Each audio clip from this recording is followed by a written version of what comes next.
महारानी, बहुत बहुत बधाई हो। पुत्री, हम जीवन पर्यंत तुम्हारे ऋणी रहेंगे।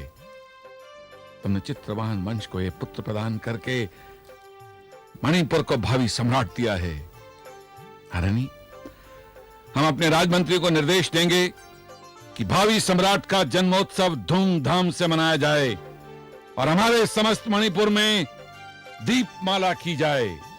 रुकिए पिताश्री। क्या बात है पुत्री? मैंने आपको मणिपुर का भावी सम्राट दिया है, क्या आप मुझे कुछ नहीं देंगे? हमारी पुत्री को हमसे क्या चाहिए? कुछ भी मांग लो। हमारा सिंहासन, हमारा मुकुट, हमारा राज्य, सर्वस्व तुम्हारा है। कुछ भी मांग सकती हो और सब कुछ मांग सकती हो। मुझे राजपाट, मुकुट, सिंहासन कुछ नहीं चाहिए। आपसे केवल मुझे एक वचन चाहिए।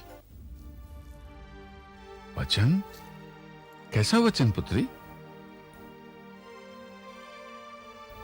मुझे आपसे यह वचन चाहिए कि आप मेरे पुत्र को कभी नहीं बताएंगे कि उसका पिता कौन है। क्या? हाँ पिताश्री। ये क्या हो गया है तुम्हें पुत्री? तुमने अब तक हमें यह भी नहीं बताया कि कुंती पुत्र अर्जुन अचानक मणिपुर से क्यों चले गए, और अब तुम ये कह रही हो कि तुम्हारे पुत्र को उसके पिता का नाम ना बताएं। क्या हो गया है तुम्हें?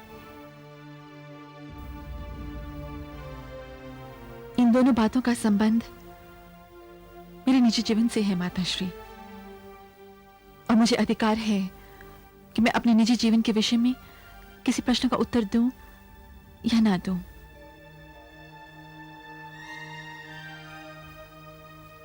मैंने आपसे एक वचन मांगा है, देंगे मुझे? चित्रा, तुम मेरी पुत्री हो, मेरा जीवन, मेरा संसार, मेरा अंश। तुम्हारी एक मुस्कुराहट के लिए मैं स्वयं को न्यौछावर कर सकता हूं, अपना राजकोष लौटा सकता हूं। परंतु पुत्री, यदि कल तुम्हारे ही पुत्र ने मुझसे पूछा कि उसके पिता का नाम क्या है, तो मैं क्या उत्तर दूंगा? कह दीजिए कि इसका उत्तर केवल उसकी मां ही दे सकती है और कोई नहीं। किंतु आज मुझे आपसे वचन चाहिए। यदि आप मुझसे प्रेम करते हैं, यदि आप मुझे वास्तव में अपना सब कुछ समझते हैं, तो मुझे वचन दीजिए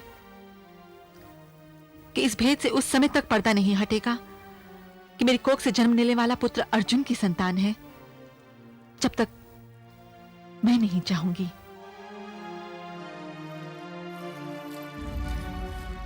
महारानी, ये बोलिए, वचन देते हैं आप?